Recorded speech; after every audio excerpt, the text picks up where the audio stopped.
Good evening. I don't know if you can believe it the same way I can. Mike, can you believe it's already here? I can believe it. Derick, can you believe it's already here? I'm never in disbelief. Thomas, can you believe it's already here? 364 days, or 363 days since last time. It's running away the time. Barnsdale, can you believe it's here? Yes, because this is the only time of the year you will find me in New Jersey. Wow, I don't know how to take that. It's already the first Saturday in August. Well, not yet. Maybe I'm getting a little ahead of myself. As Ray Cotolo tends to, that's who I am.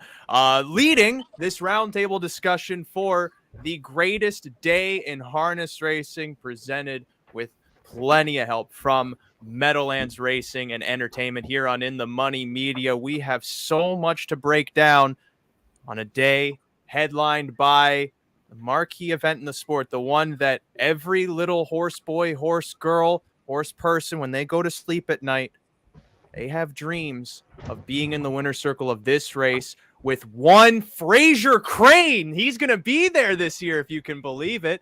Kelsey Grammer presenting the Hambletonian trophy, along with many other people as well, for that $1 million prize. The Glamour Boys pristine event. It's race 12 on a jam-packed 16-race card. To join me in figuring out how to handicap and how to bet these races for Saturday, August 5th at the Meadowlands, let's start with my longtime confidant.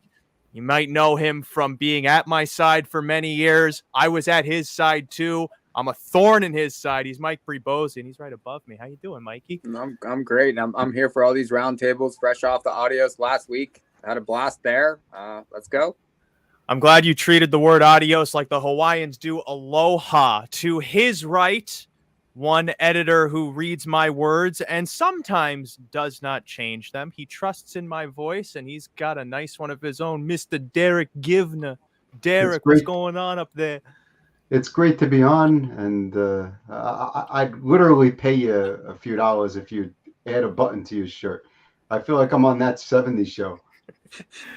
Now, I'm willing to make this a negotiating time. If you send me $5 right now, Derick, I will button up this shirt.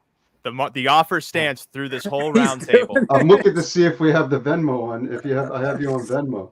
Oh, okay. I have my phone at the ready. Meanwhile, he's been a welcomed new face and new voice onto these panels, providing his many years of horsemanship as well as also his own knowledge of handicapping and gambling. He's a Swedish man with a heart of gold. Thomas Svensen's with us too. Norwegian, right? Norwegian heart of gold. Yeah, I appreciate. I'm a guy with many opinions, and I love to talk. And been handicapping, working with all aspects of the industry. So it's just a pleasure to be on this program. And then another man who goes way back with me, and then way up north, except for, as he said, he's only in New Jersey once a year. Garnet Barnsdale back on the round table as well, doing well. Okay, I got to put the button up. The money just came in. Garnet, I will do the other one for $10. $5 I ever spent. $10, I do the other one. I just needed one. $5 is plenty. Okay.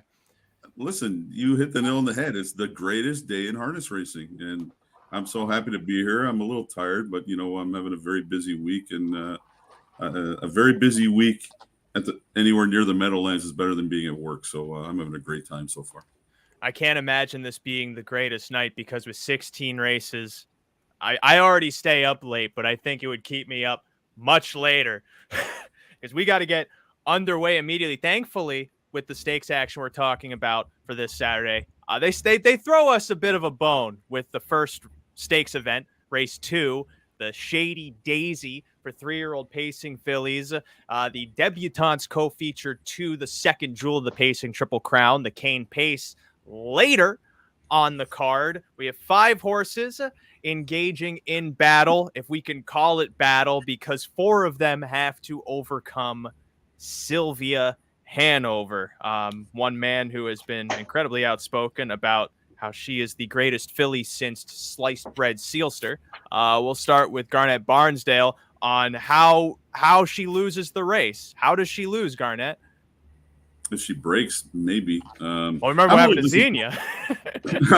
I'm a little disappointed it's such a short field and almost. I mean, it looks like a walkover on paper. I like the race front page story put in last week, but she's another nice filly from up north. But I mean, I don't know how Sylvia Hanover loses, and obviously, despite Murray Brown's rather weak argument on Facebook, she's going to be driven a lot differently this week, more aggressively, and I don't know. I can't see her losing, and she's going to pay 210, and it's kind of unfortunate to have her in the first pick 5 too, because it's just a single, right? Or it's a pick 6 in race 1, isn't it? Is a pick 6, and then the pick 5 starts in race 3. Maybe that's a little bit different, but no, I don't see her losing. Certainly doesn't make the early daily double any better, unless Derick, you can tell me how Sylvia Hanover loses. I could tell you that we have a lot of stakes races to discuss, and it doesn't make much sense talking about a horse that can't lose. Mike, how does she lose? She doesn't. Oh, Thomas, does she lose? Nah, I still have goosebumps from last time. I think she went the 52 and a pace back half, and it's one of the best performances I have ever seen of pacing filly. She can't lose. I can't believe for anyone who's never watched a harness race, the first thing we might be giving them is certainty with Sylvia Hanover. I don't see how she loses either. Race 3, then. There's really not much else to talk about. It's going to be one that, if anything, is a bit of a appetizer to wet our whistles, so to speak. Get the mouth salivating for, admittedly, a more interesting contest in race 3. The John Steele Memorial going for $131,000.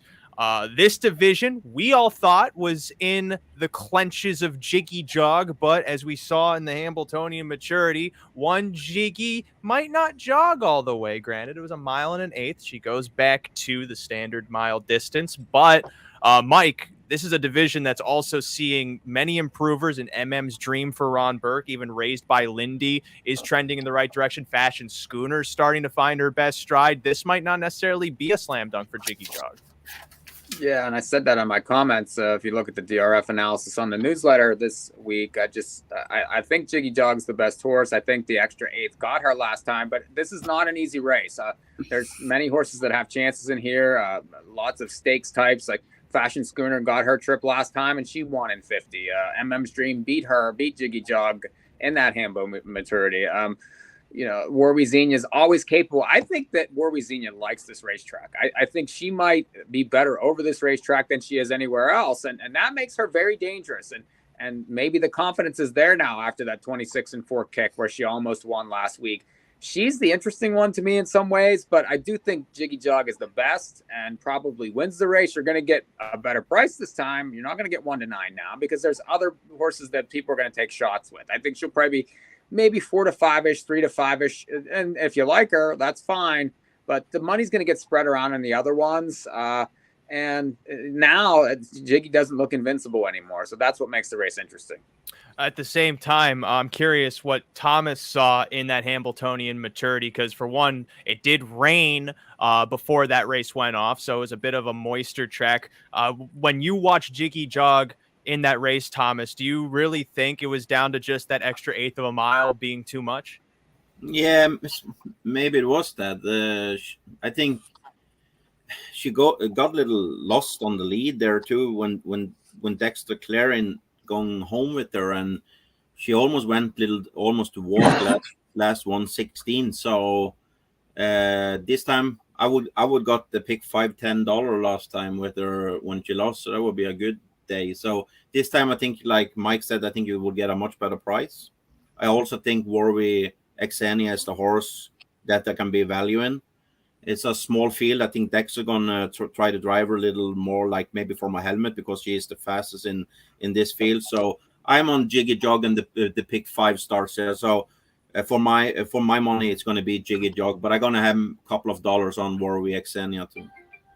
And Thomas raises an excellent point. Jiggy Jog doesn't have to go to the lead. She can race from off the speed as well. But Derick, with a horse like Fashion Schooner to the pylon post, might not necessarily be the best place to rev speed to go for the front. But if Fashion Schooner gets left alone, do you think this becomes a much more interesting race?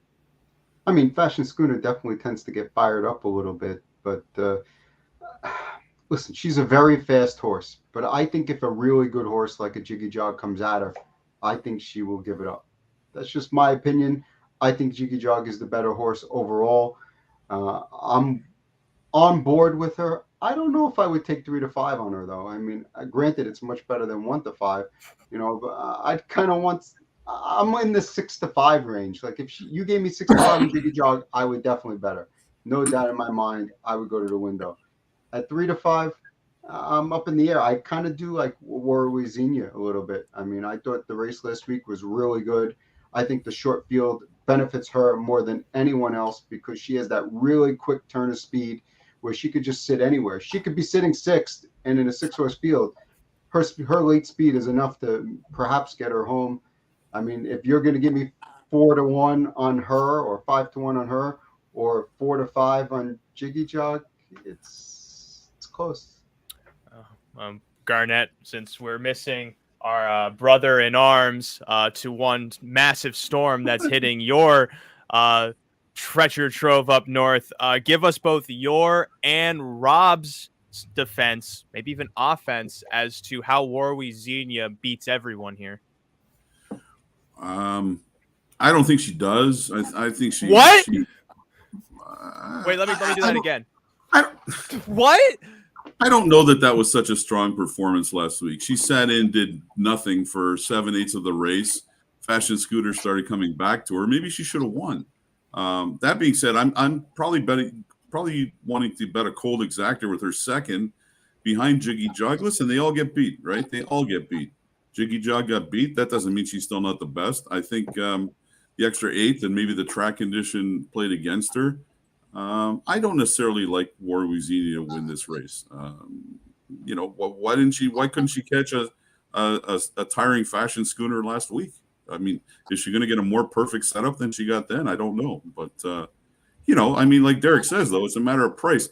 One question I want to ask, like, a lot of you guys talk about, if you give me 6 to 5, I'm going to bet her. If you give me 3, are you guys really win bettors? Because I rarely ever bet win anymore. So if you're seeing 6 to 5 on Jiggy Jog, are you running to the window to bet 200 to win, or are you talking about, I'm going to single her in the pick 5 if she's 6 to 5 because I think I get more, I get better value that way. I think once you get to a certain level. Go ahead. I was going to say once you get to a certain level, so I would say 4 to 5 or higher, I would consider making a win bet. If it's less than 4 to 5, I'm not interested at all in a win bet. But yeah, there were many times I can.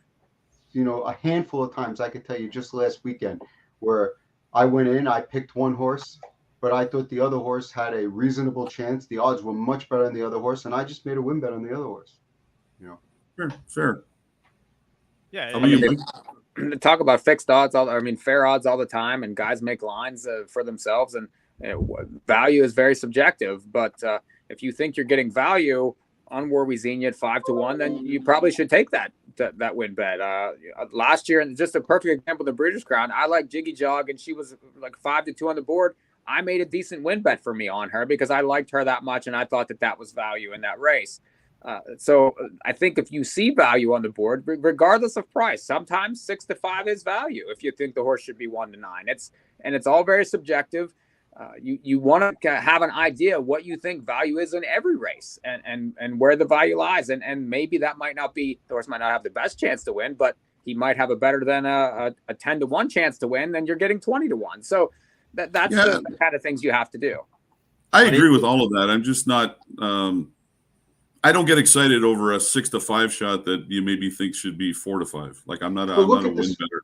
I'm rarely a win better on 6 to 5 shots anymore at this stage of my life.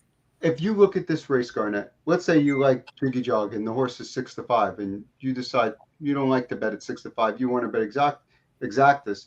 I mean, Fashion Schooner can legitimately be second. Stream can legitimately be second. Warrior Xenia can legitimately be second. Raised by Lindy can legitimately be second. you can't bet 4 exactas because then there's no money to be made in that. So if you can't decide between those horses and you can't firmly decide, then isn't it better to take the 6-5 and go home? But that's like Mike, I don't know.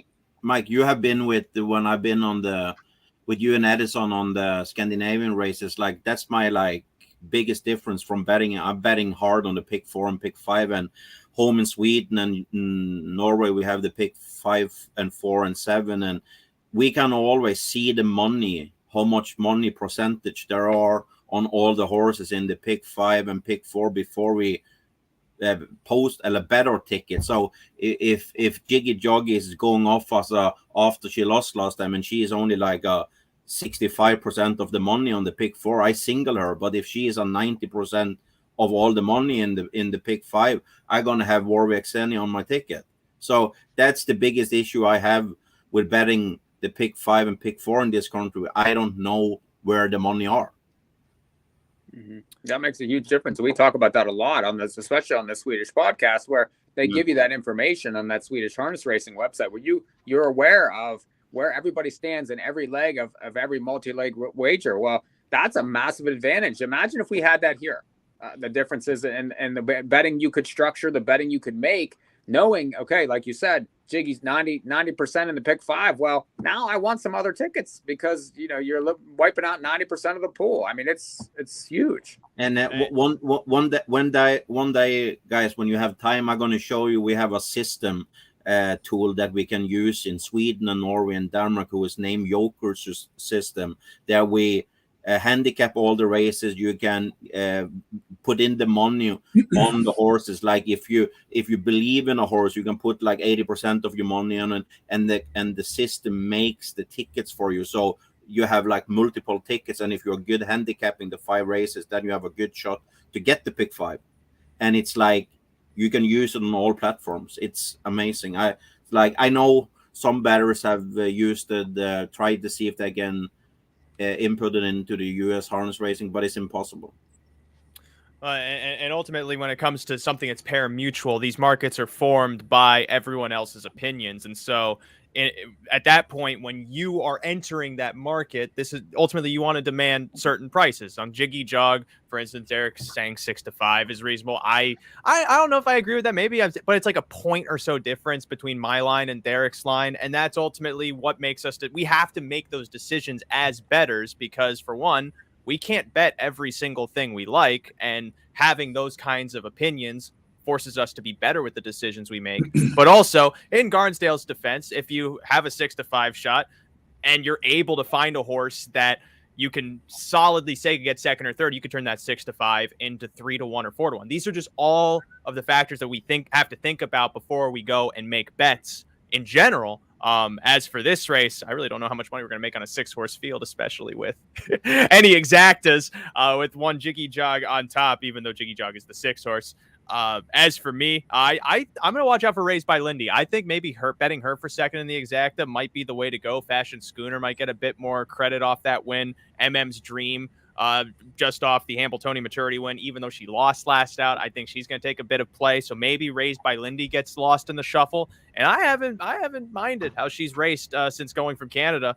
So I think if there is an exacta to bet cold, maybe there's a bit of value there. If we get maybe 7 or 8 to 1, that's worth $5 to me. Are we all good with that 6-horse field? Because I think we have a bigger field to go to in race 6. Maybe even get a bit more in-depth discussion, maybe even maybe a bit more of a price interest in something like this 2-year-old Colton Gelding Trot final of the New Jersey Sire Stakes, $240,000 purse with 10 horses going postward. One interesting note, Derick, the 6 My Way, if I remember correctly, that there a full brother to well. Are we betting full brothers and full sisters as a handicapping angle at this point, Ray? Oh, no, but he is coming in off a 154-4 win. He had that break on debut. At the very least, the pedigree is there. He won an okay race last out. Who do you think he's the favorite? Do you think someone else is the favorite? I think 6 Sauer is probably the favorite. Okay. I thought that was a pretty impressive mile. That doesn't necessarily mean that's the horse I'm looking to key in on. The one I kind of like is Hankins Hanover. I thought the mile, 2 starts back, and the Jersey Sire Stakes was solid. The career debut was really good. And then last time you got I drew outside, I'm going to go around the track mile. And I like those miles from a betting standpoint because there are some people who are going to look at it and say this horse finished 7th and, wasn't very good. And I'm going to look at it and say, this horse wasn't overly interested with the final coming up the next week. And I just think this is a really good spot for this horse. And the price will be, reasonable. That doesn't mean that he's going to blow these away because there's a lot of talented colts and geldings in this field. But I think the price is right on that horse to take a shot. And Thomas, with these 2-year-olds, given the fact they've only have 2-3 starts under their belts, some of them undefeated, granted 6 Hour, 1 win from 1 start, but Mars Hill, 2 wins from 2 starts. Do you think that goes a long way in a race like this, or should we give a bit more allowance to some of these other ones who might not have won in their first 2 starts or maybe only got placings in those preliminaries? I haven't, when I handicap 2-year-old races, I've been looking on all the qualifiers. I'm looking on the pedigree and the connections, and then I make notes after the qualifiers and after races. And it's like, for me, it doesn't matter how many races they have raced when they come into this final here. It's more how they look. I had a good mark on 6 Hour after the first qualifier on Magical Acres. He was one of my the colt I like most out there. I think he is the rightful favorite. He's my favorite. I'm also on Derick's bandwagon on Hankins Hanover. Last time it was just going around the track training mile, and he finished 27-2, and he finished the same as Duke of Walner who won in Kentucky last time. I have also there is little with Mars Hill. You can go to the window on Mars Hill and you got paid the 2 last time. This time he don't going to pay the same as he have been doing. I'm high on that horse. Look little grabby sometimes. 6 my way. I was hard on him last time. I bet him single in the pick 5. I think it was the pick 5 or pick 4. He won. He looked little anxious when Timmy let David Miller go with the proof of record into the last turn, and when he tried to go out from the 2-hole, he almost made a break there. He was little grabby on that time. I see him every day because I'm helping Lucas Wallen in the morning, so I see him my way every day. So he is a horse that should have a shot to win this. I have a long shot just fast, so if not, I'm going to talk tomorrow. That's number 4, Craigburn. Go in and watch the 14th of July when he made a break and Yannick did catch up the field, and he went a super good last half, and he made a break after the finish line last time. I think he went okay. He would be maybe a 17-20 to 1 shot, and he can be some value. But for me, 6 Hour is the play.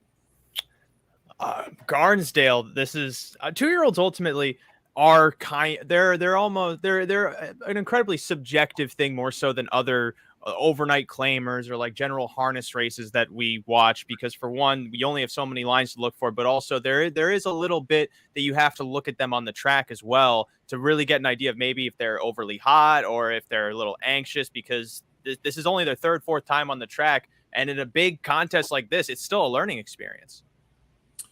Yeah, for sure. And this race, to me, I think there's several races on this card where, at least when I opened the program, I thought there's 5 or 6 horses could win at least a half a dozen of these stake races, and this is one of them. I mean, I had my way on top, but I'm looking at the 10 horse right now, Magic Hill. He's the strongest finisher in the race.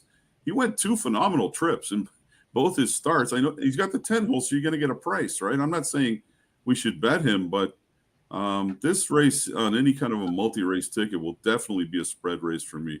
I initially didn't really like the 1 that much, but Derek's pick makes perfect sense.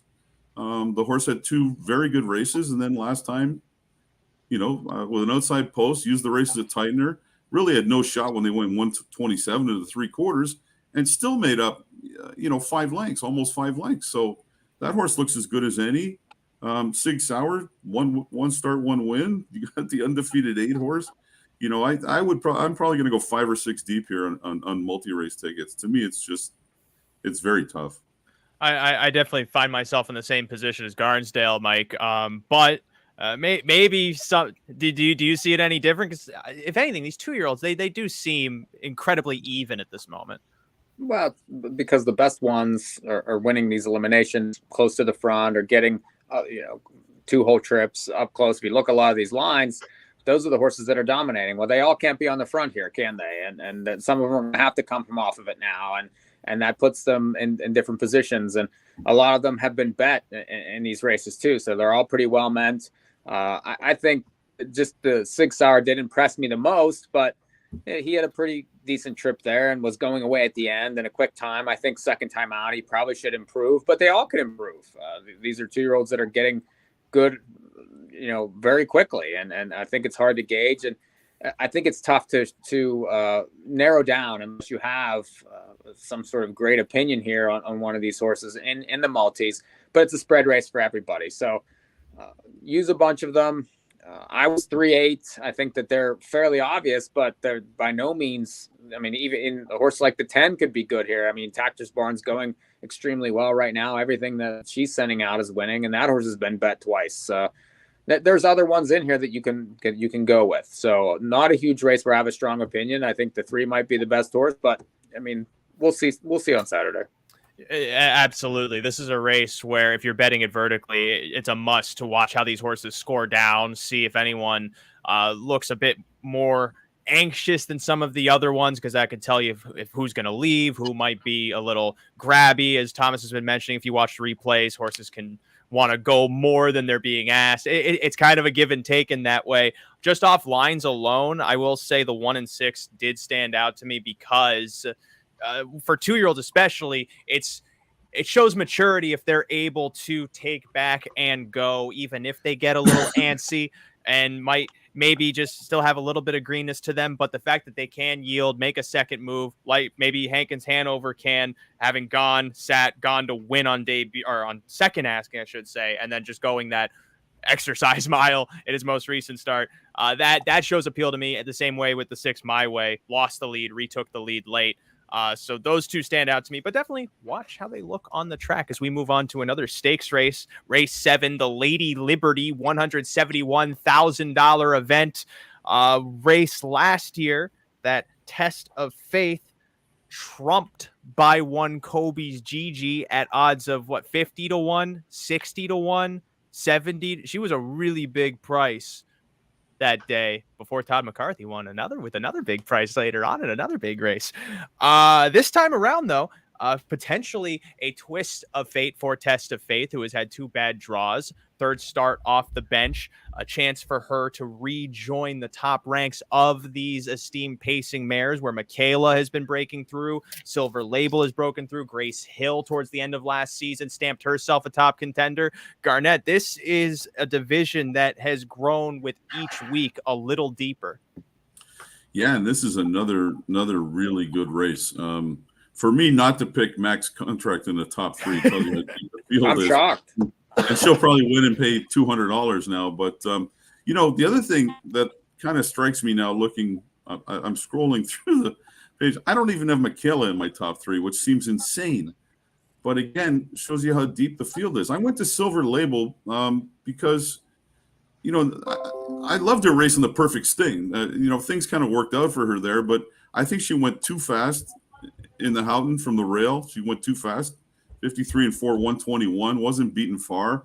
And then last week at Mohawk, she had a perfect tightener. Just sat, made her move at the right time to make sure she could win the race. I mean, it wasn't a race she had to win, but Dougie McNair brought her home, 26 flat, always had the race measured, in a kind of a weak fillies and mare preferred. But, I just think it was such a good tightener. And I know I'm going to get a price on her here now. I'm sure of that. So, there's 4 or 5 mares that I think can legitimately have a big shot to win this race.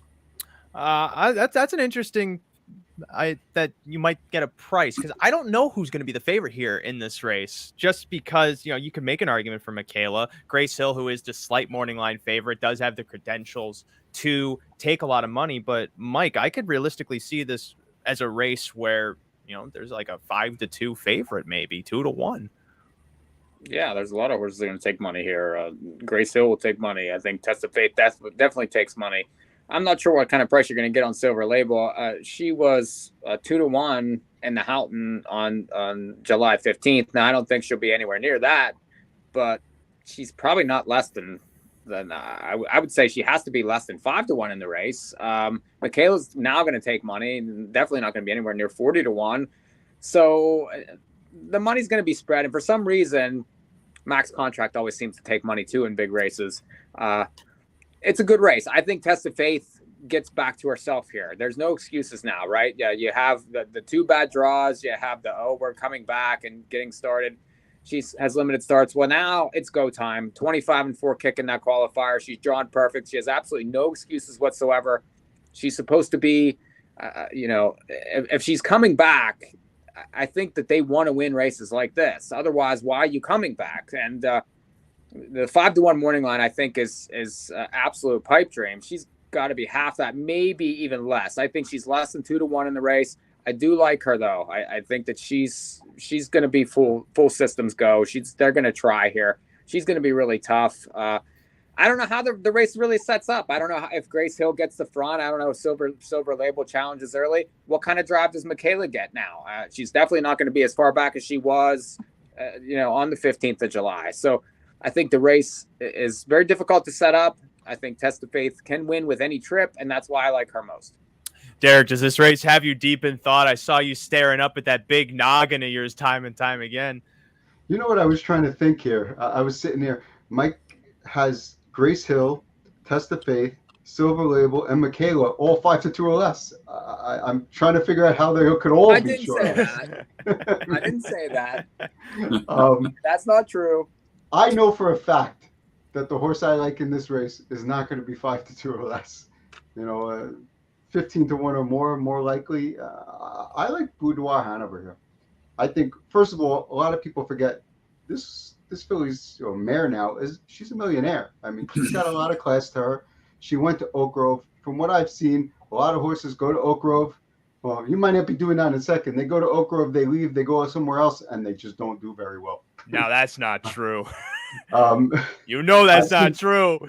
I've seen a lot of horses go to Oak Grove, they leave, and they just don't have the form they had at Oak Grove, and it takes a little while. And I think we saw last week her turn in the best effort she's turned in since May. She showed pace at both ends of the mile. She raced really well. I think she's finally starting to come back to the speed she needs to race at the Meadowlands. And you know what? I don't know exactly what price we'll get on her. 15-1 seems maybe about right. I think you'll get 30. 30, even better. 30. Easily. She's a contender in here. She's as good as any of these other mares, in my opinion, when she's on her game. And I think she maybe gave some hints that she's going to be on her game there last week. So I'm going to be on her bandwagon at a big price. All the other ones can win. Grace Hill, Max Con. Well, maybe not Max Fondre. I'm kind of soured on her, but Grace Hill, Test of Faith, Silver Label, Michaela, Colby's Gigi, they could all win, but you're all going to get short prices on those. I'm going to get a big price on mine, and I really think she could pull up an upset. This panel, in part, I would argue, a reason why Max Contract went off the underlay of the century at 9-2 in the Dorothy Houghton, and now all of a sudden that was just a bad morning line. That's all gonna jump ship on your precious mare. I'm stunned. I'm going to use her. She had two. Okay. She couldn't win with either of the trips she got in her last 2 starts. She wasn't winning the Houghton first over, and she wasn't coming out of the pocket to beat Michaela when she controlled the whole race. I don't think she can't win this race, but she wasn't my top pick this time. You might actually get the price you want on her this time. I don't think she's going to take a ton of money here off what, those 2 miles. I think she's going to be 12. I think she'll be up from the 8-1 morning line.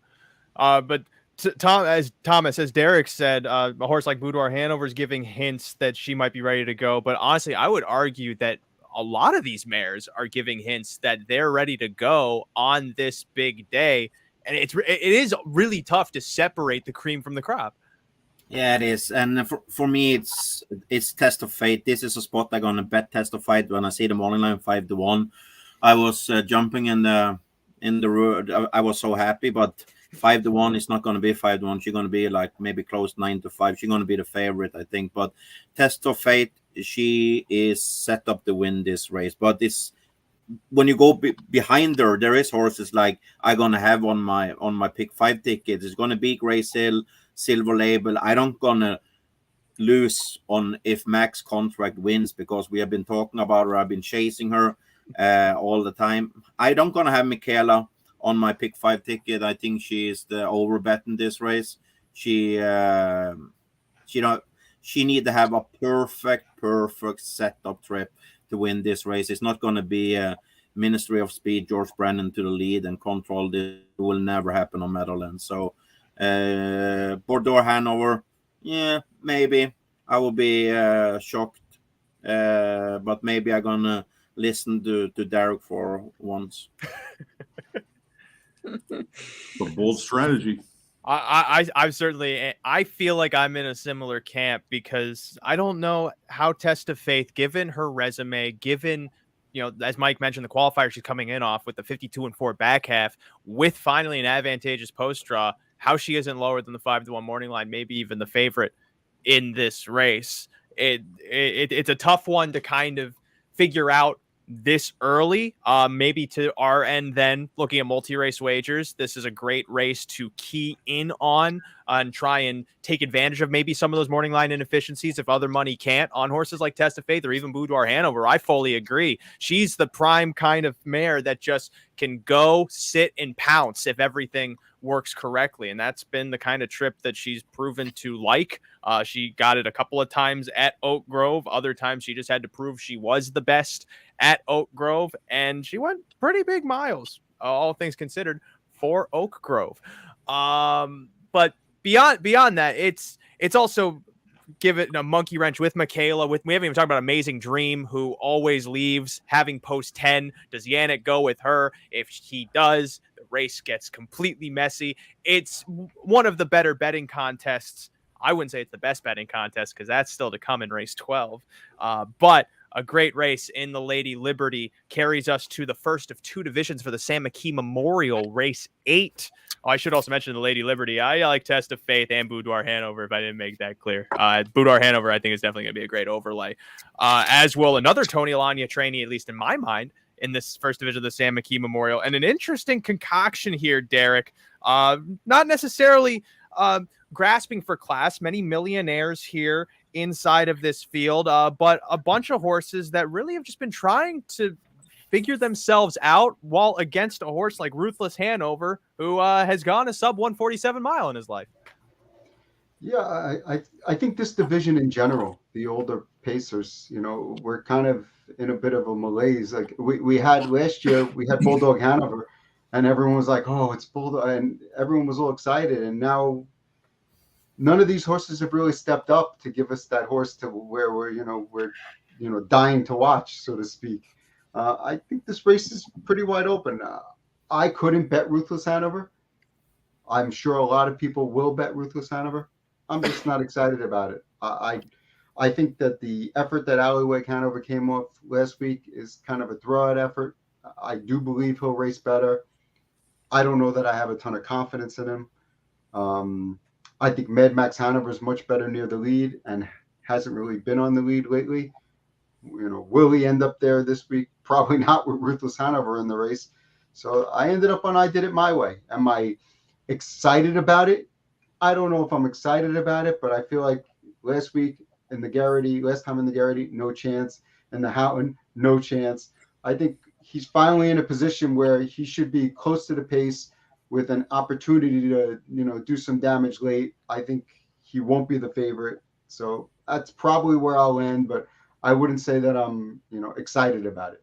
You forgot to mention the main angle that he raced at Oak Grove, and now here he is, ready to go. Oak Grove off. That's the angle. Oak Grove off. That's the new angle everyone's been talking about. Mike, this certainly is interesting though, because I would imagine a horse like Ruthless Hanover with the 146-3 mark, with that win in the Dave Brower Memorial in 146-4, would be a bigger price or a lower price than 5-2, probably like even money 4-5. Is that somehow not the case here? Does he somehow slip through the cracks? I don't know if he slips through the cracks. I don't know. I'd like to see 2-1 on him because I think this is a massive drop for him. It doesn't seem that way, but you don't have the I'm sorry, you don't have the Charlie Mays and the Buck of Bets, and you don't have the lock and bars in this race. I mean, this Alleywags, I'm sorry, he's not what he was. He's not. And this year he hasn't even hit the board yet. So, and he's going to be back like he's the old Allywag. I don't really want him. And then you have a lot of 4-year-olds. I've never been a huge Mad Max Hanover fan. I've never, I'm just not all that interested in him. I'm not interested in Southwind Gentry or some of these other horses. I think Ruthless Hanover gets the front and just crushes this race. I think the value's in the exacta. I like Loose Perlman some. I think that he can leave and get a spot early, and maybe he's the one that's 25-30-1 and can really finish this exacta or get into these exotics. He's somebody that I want. I'm not crazy about I did it my way either. Like, what has he shown in his past few starts? I know he's been against it, but I mean, he was 24-1 in that race, on July 15th, and really, I mean, that race set up for a closer, and he really didn't make much of an impression there. I don't know. I think that Ruthless Hanover probably wins because he's supposed to get the front. He's supposed to control the race. He's not going to have to go nearly as fast as he has. I think the post helps his price, and I think the value is in vertically. But Garnet, help me here. I don't get how a horse that has gone 2 sub 147 miles is only 2-1 in this group. I think it'd be bet lower than that. I do. He has to be. I think he's more 6-5, 7-5 ish, probably. I'm gonna try and beat him. Nobody's mentioned yet, and maybe you guys didn't see the race on July 28th. He was rough coming to the wire, and he broke after the wire. I thought he was going to show a break on his chart line, but regardless, he was already beat by South Beach Star. Now you could take that two ways. Was that just a tightener, and maybe he could have went faster to get separation on him? I don't know. Did the 146 and 4 mile knock him out a little bit? I don't know that he's going to have that easy of a time to get the lead. I mean, which way to the beach going to do with Mark McDonald? He's leaving for sure. Mark McDonald guaranteed is going to leave with this horse. But he's going 55, not 52. Well, I mean, Backstreet Shadow just won a race 4 days ago, right? When we race 2 days from now. So he's pretty sharp. He might be leaving. I don't love this race. I landed on Southwind Gentry because I kind of like the way he improved last time. And the last 2 times Yannick drove him at the Meadowlands, he got parked a mile from bad posts both times. I think this race could set up for him. Maybe he sits an inside trip and comes late. But that being said, I need about 12-15-1 to bet him. I don't really want Ruthless Hanover after what I saw at Harris Philly. I don't like that he, when the horse came up beside him, he just went rough and was off stride. I don't like that at all. And he's kind of an in and outer, right? He had that one explosive race in the Brower.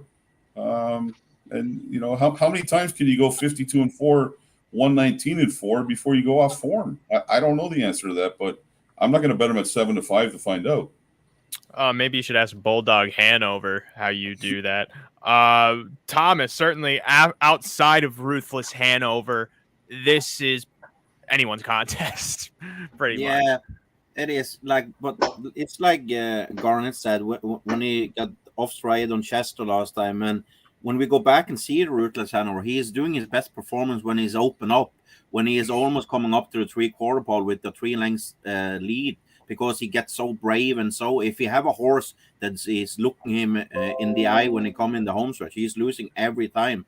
So from the post 9, like you guys saying, Mark is going to leave anyway. There's a couple of horses is leaving on the inside. I'm going to go against Ruthless, because for me, going a couple of times 46 there, 2 times 9, 3 times 19 up to the 3/4 pole. I don't think he is super on his best right now, because he was best for a couple of for a month ago or 5 weeks ago. I'm gonna try to see if I can get some value play on Southwind Gentry. It's the Yannick behind the post, middle behind the gate there on post 4. We know what he can do. It's been a while since he have done what we know Southwind Gentry can do, but we're gonna get the value on him. I also gonna have Allywag Hanover. Last time it was just a terrible trip he got. He got jammed up, but thought he tried to leave, and then why you tried to retake when Billy Clyde is in the lead. He never let anybody go. So And from the rail, like Derick said, I did it my way. It's a wide open race. It's not like I don't believe so much in Mad Max Hanover. I don't think he is super sharp right now, but I'm gonna definitely try to beat Ruthless Hanover. And ultimately with a horse like Ruthless Hanover in this race, you could look at it somewhat as a takeout reducer. If you like others in this field, you might get a chance to get a better price on horses like I Did It My Way, Southwind Gentry. I certainly agree. If you can get 12-15 to 1 on him, he's someone to consider to bet in this field. No one mentioned Captain Kirk off those terrible trips that he's gone back to back. I especially finishing second in that Hours of 14,000 last out. Sure, it's not the same snuff as this group, but wasn't against like My Pal Joe and some other okay horses. Has the speed to go with a group like this. And it seems like if outside of Ruthless Hanover, you can look at this as almost like a open pace that I believe also opens the card pretty much class wise.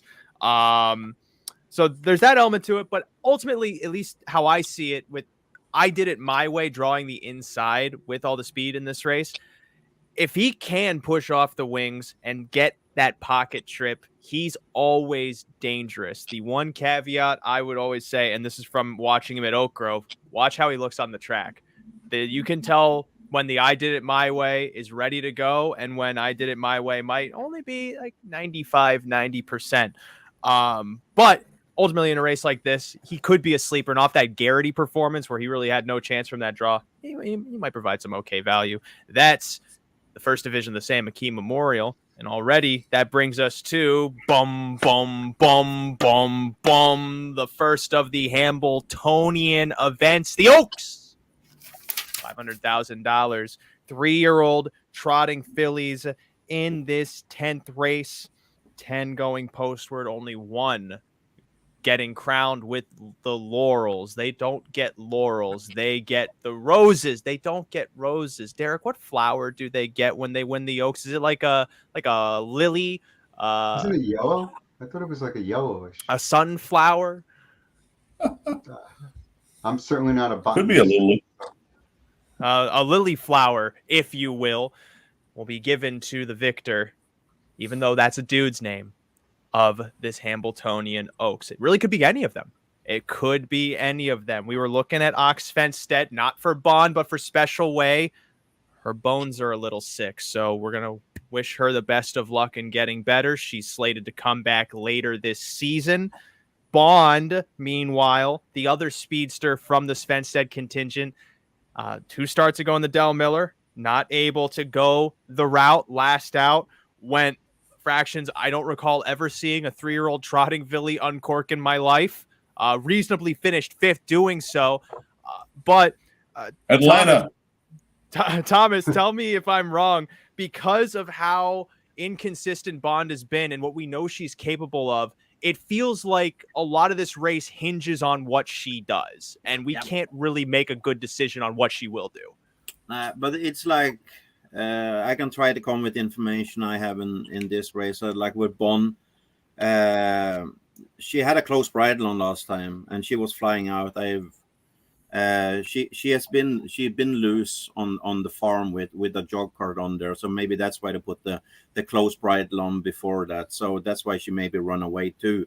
She was a runaway that day there. I'm a little afraid that she is cooked now because she go to one. I'm not sure if the 122 and 3 in Delvin Miller is correct. I talked with Scott Saron about it. He said it was maybe one more 124 because they was almost walking there when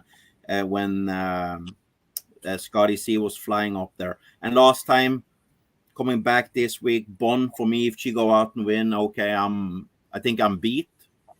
Warner Payton, he didn't pull the air plugs on her last time. Dexter Dunn, she looked very, very good. No shoes on Warner Payton last time.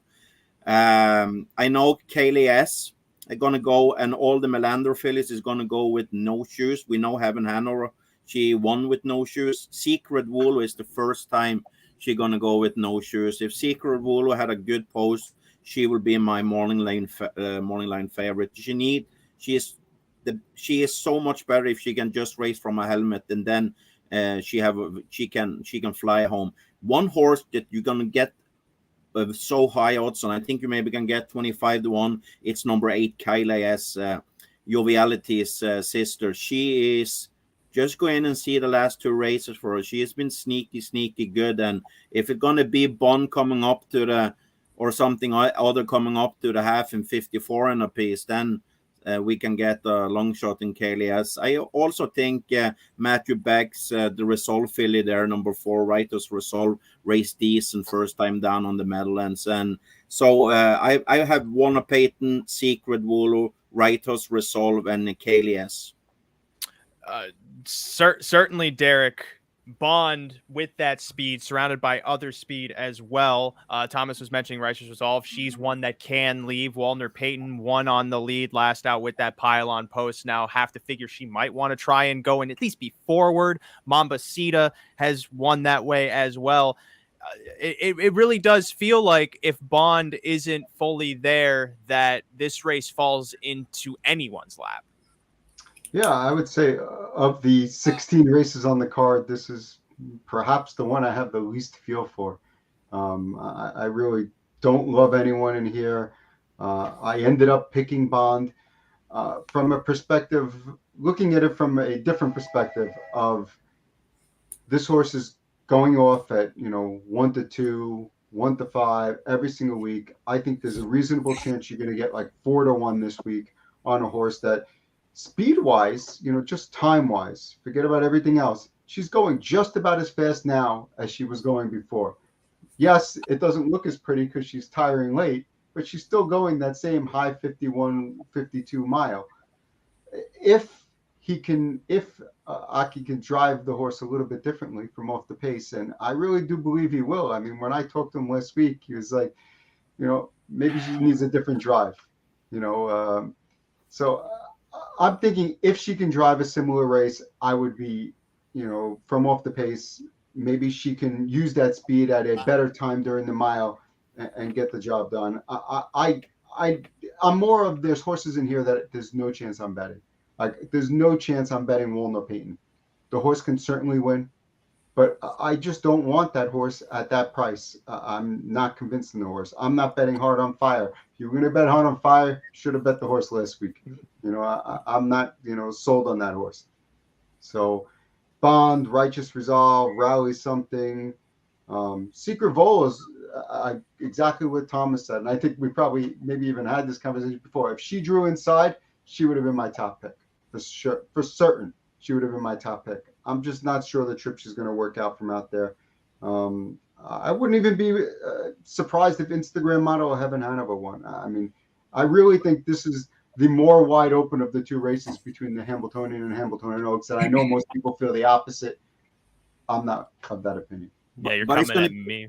It's going to be very exciting to see what Aki do with Bond, because last year he raced with close bridle on. This year he's been racing the 4 first races with the open bridle, and he put on a close bridle to the Hambletonian Oaks. If it have something to do with that she was loose with a jog card on the farm, I'm not sure. But if he is changing back to the open bridle, then he have a better chance to rate the mile, or at least give her a trip. Because if he is putting on the close bridle, we saw last time he didn't have any choice with her. This is all the information that makes harness racing so fun to me, because on one hand, it's great information to know, and it teaches you more of how to look at these horses and horsemanship and how to integrate that into handicapping. But also there's a part of me that imagines you never bring a person to a racetrack in their life, and you have to explain to them, why did this horse quit? Well, he got loose on the farm. Can't you see it in the line? Got loose on the farm, was carrying a bucket of medicine, and he just that week just didn't have enough in it. There's a part of me that wishes, because it would be great information if everyone could know these kinds of things, but I don't know how we put it onto a chart line because it really explains so much, and it adds so many dimensions to how we look at these races. But that tangent aside, Mike, that certainly adds another element. It's one I wasn't considering when looking at Bond, and even thinking about Bond coming from off the pace in this race. That to a degree makes me rethink how I feel the race will shape altogether, maybe even reevaluate Bond as a contender. But I don't really think it helps me figure out any sterner opinion. I just think it's a hot pace. I think that I don't know. Even if Bond does try to rate, what's she going to be? Try to rate in second? I just don't really see it. I don't know. She likes to go. She's won 10 out of 14 going. We had this roundtable not that long ago for Meadowlands pace, and Derick said there's no chance that there's any way that Bond doesn't get the front. So I'm not sure now like what's changed other than she's quit after 53 and 4 paces. But she's going to go again. I just don't see her being anywhere from the back. And there's others that want to go. Warner Payton, is another one that did an early move last time and dominate that elimination. Riley something wants to be up close. I think the race sets up for a closer. I like Instagram model. I thought she was overrated going into earlier races this year, but she won on Hambo Day last year. She's the best closer of this group. I thought she was against it in that elimination last time. She, I think, is the one that's going to be kicking late when some of them are going to be going backwards. So you're going to get a price now. She's not going to be 2-1, 3-1. She's probably 7, 8, 9, 10-1 in the race because of the money that some of the other ones are going to take on the inside. So I like her. I like Secret Volo also. I think that she has to be off the pace in here because of the post. I like Sears. Back-to-back, no Lasix. Mm-hmm. Well, that's true. With Instagram model.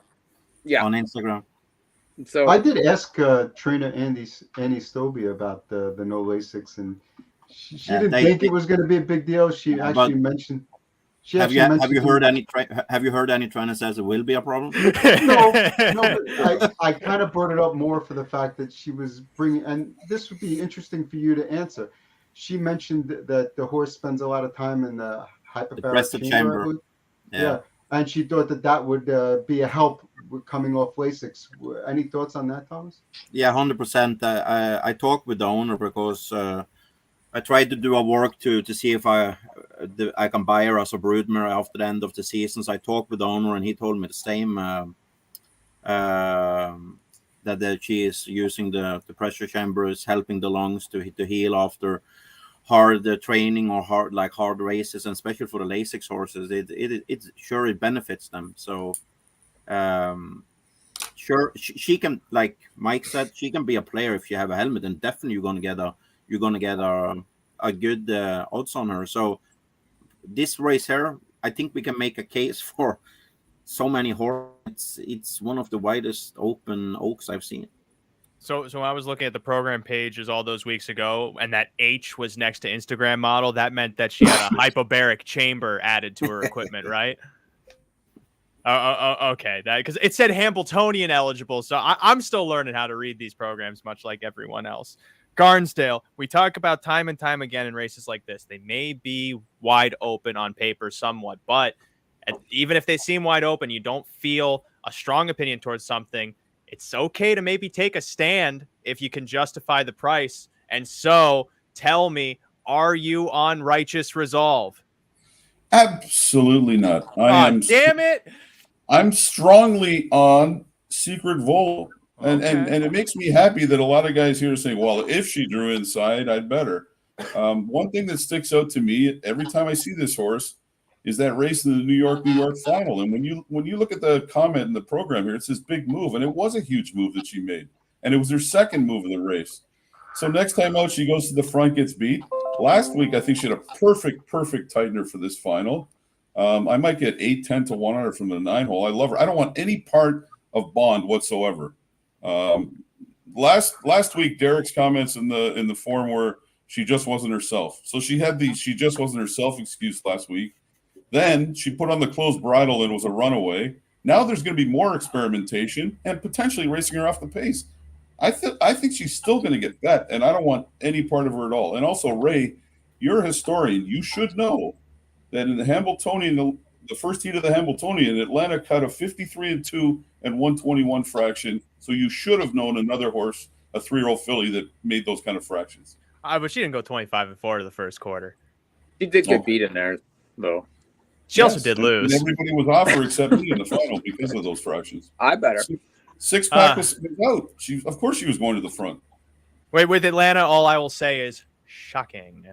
I just don't want any part of Bond at all in this race. Can Righteous Resolve win? Sure. Can a couple of the others win? But I really like Secret Volo. The more I think about this race, the more I like her. You better hope that your passport doesn't get annulled when you cross the border again, not being on the only Canadian in the Hambletonian Oaks. I understand though, because I did a Horse Racing Nation hit this morning on this race. And when you look at that Bond race, Secret Volo was going forward off those fractions. Righteous Resolve at the top of the stretch, you saw her swelling from the pocket. James McDonald angled her to make that move, and she kind of leveled off. I argue reasonably having to chase that kind of speed. I don't think this race goes 53 to the half.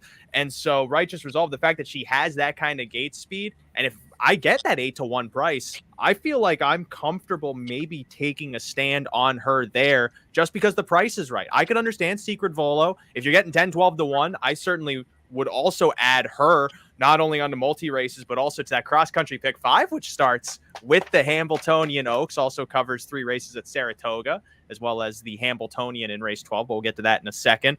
And Heaven Hanover, too. Some of us were talking about the thing that I really like about that Father Patrick filly is at the finish, she keeps going forward. It seems like, we might say they want more distance, but you're never going to get more distance in harness racing, at least in North America. But the muscle seems there with Heaven Hanover, and certainly she could be in a similar boat as Secret Volo, trying to muscle from off the speed, but Secret Volo at the same time, probably the better closer of the two. So you give her a helmet from that outside post, which she's probably going to have to work.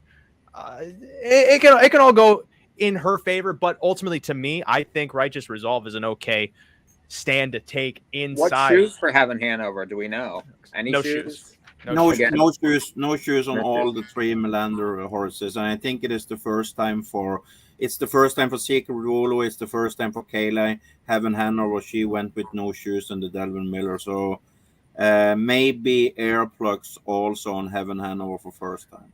Hey, you should know Marcus Melander by now, Mike. On Hambletonian Day, he does not wear shoes. You go to the back paddock, he's not even in sandals, okay? No shoes ever for Marcus on these big days. As we move on to the intermediary stake before we get back to the big events, race 11, still a fabulous contest, the $278,000 John Cashman Memorial. I cannot think what's more harness racing than something to do with the New York Yankees. 9 horses going postward in the John Cashman, won last year by Al Rajawan, correct? Feels like that was so long ago. He did win it last year, right? He did. Oh, wow. He's not here this year. Another import, though, for Svensen coming in 1 Asteroid. It's the 3 horse making his third start. I saw the R. I mistook it for an F. Making his third start back in the country. He was born here in America for fun things, but was racing in Sweden and Norway. He's not the main story, though, maybe potentially even for Svensen, who has Southwind Tyrion, who's been continuously on a comeback trail, and he's drawn inside of arguably the main 2. Venerate, who has been thriving for Marcus Melander since being purchased from the Harrisburg mixed sale last fall, and it's Academic, who with age, Mike, has turned into a much, much stronger horse. Yeah, I mean, right now he's probably the top one in this division, just with the way he's been so far this year. I mean, he hasn't missed the board. He's 8 for 8, 1, 2, 3, 5 big wins. He's shown up for the big dances and raced very well. They tried to gang up on him up at Plain Ridge with Aki's horses, and he still found a way to grind him down. He raced very well there, but he's stuck outside here. This is a tougher race, and it's tougher, I think, because you get a horse that's coming back now in Jujubee that's, I think, back to himself. He just broke the track record at the Meadows on Friday last week, 51-1 at the Meadows, and I thought he could have went faster. He went 54 to the half, 122 to 3/4, and it was on cruise control down the stretch.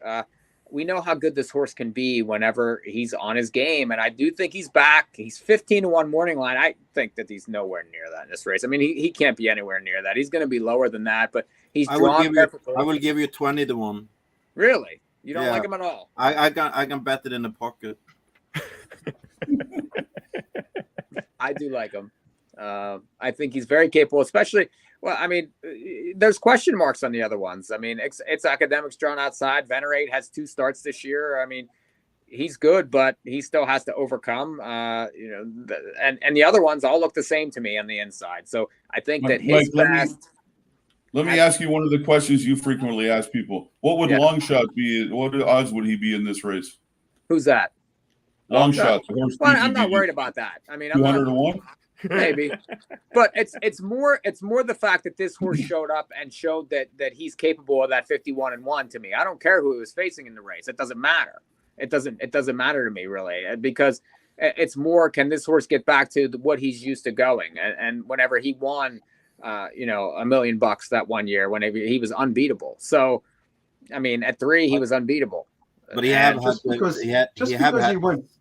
had serious problem with the legs. He almost been a couple of bad injuries, Jujubee, and I'm sure after that race in the Meadows, if you have seen him jogging back to the winner's circle, he is crippled. So I will give it. I'm not saying Jujubee can't win. I'm just saying 51-1 at the Meadowlands doesn't mean he's going to go 49. 51-1 at the Meadows doesn't mean he's going to go 49-3 at the Meadowlands. It doesn't automatically mean seconds are going to come off. He might go 51. He went the fastest mile in the history of the track. He went. I don't care. Like, the track's 60 years old. How many big trot races does the Meadows have? How many big trot races does the Meadows? It doesn't matter. It doesn't matter. It shows you that there's no big time trotters going to the Meadows. Listen, so I'm giving you a 15-1 shot. I'm. You guys all laughed at me when I gave you Charlie May too, and they stuffed it right up your asses. I don't care. Like, I'm giving you a long shot. I'm not giving you. You just told me he's not going to be 15-1. He's going to be much less. Regardless. All I've learned with Jujubee is that if Derick doesn't like him, he doesn't really stand a good chance. This horse wins. I can't wait. I was gonna say, because if I remember correctly, there was a Todd Luther horse last year that you were also against, Derick, that won in the Sam McKee Memorial, whose name escapes me. He was that horse. Oh, do you remember that horse? He was doing double duty. I think he went 46 and change. What was that horse's name? Does anyone remember this? Yeah, the small pony, the Catch the Fire. That's it. That one. Derick didn't like him either. And the horse won. But I definitely gonna be on Derick's bandwagon on this, because Jujubee, I would give them the money to donation. Listen, I might have on the pick 4. I might have one ticket on Jujubee. One shot at it, just in case he can, come back up and relive that old form. And plus, it's a good story if he wins. So I like good stories. That's not where I'm going. It's fun. If Venerate would have drawn inside, I would 100% been on Venerate. 100% But not from post 8? Honestly, I would have thought he couldn't lose. I'm worried from post 8 because this is the horse that he really doesn't show a ton of early speed in the races I've seen. Yeah, you see a lot of early lines on him where he's on the lead, but those were all from inside posts where you kind of made an early move to the front. I do think that he's kind of thoroughbred-like, and the way they're racing him here, and I expect him to race really well. And I'm certainly going to have him probably on every pick 4 ticket I play. And maybe I'm getting sucked into this, but I'm taking a shot with Southwind Tyrion. I mean, this is a horse that we always knew had ability. Had his issues, missed a lot of time. I think we saw a big mile from him last time, 50 and change. And you know what? Maybe he's finally ready to, to do what he showed as a 2-year-old. And it just took a while for him to get back to where he needed to be.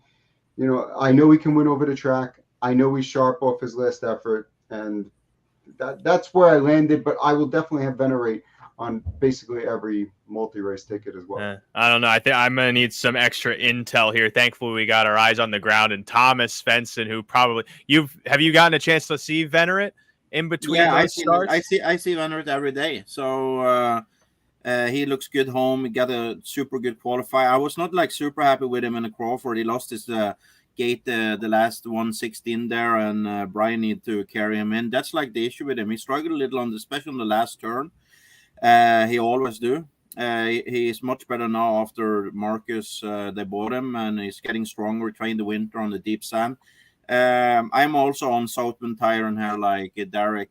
Go in and look on the Crawford Farm race from the 10 hole. He finished 26 flat last quarter, flying, and last time Aki was just let him go, and he win on 50 on the wraps with 27 and one kicker. I think Aki going to be very aggressive behind the gate. I wouldn't be shocked if he, after the first quarter, is the horse in the front. And if Aki going to go to the front the first quarter, I don't think he's going to let anybody retake from him in this race. I'm on Southern Tyrant, Venerate, and It's Academic. I think I'm going to be on a 3-horse lock in this race. I'm certainly smelling something here. It's not only smoke, which makes me worry for my brain, but Barnsdale, I'm starting to sniff that maybe Southwind Tyrion's a bit of a wise guy horse in this race. Could be. You might be onto something. I think the thing about Jujubee in this race, when he was dominating, they were afraid of him. Nobody's going to be afraid to move on Jujubee in this race, and he needs the lead to win. So I think he's going to give you a brief thrill, Mike, and that's probably going to be about it. I'm getting older. That's okay. One horse I'm kind of looking at now that I wasn't before. Why can't Rattle My Cage win this race? Especially if there's a lot of action up front.